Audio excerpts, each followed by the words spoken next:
Hey guys, today I'm gonna show you how to adjust your grain in the Adobe Photoshop mobile app.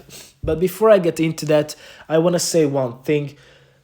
Please subscribe, comment, and like our videos because it really helps us grow.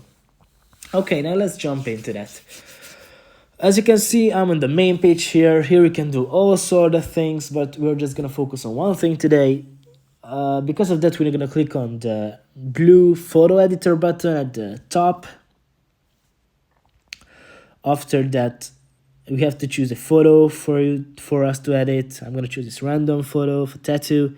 At the bottom, there are multiple buttons here, but we're just gonna click on adjustments, effects. Here we're gonna swipe to the right for a little bit, and here we have the grain.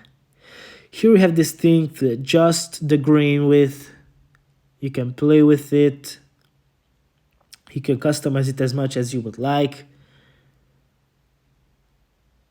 So yeah, thanks for listening guys. See you in the next one.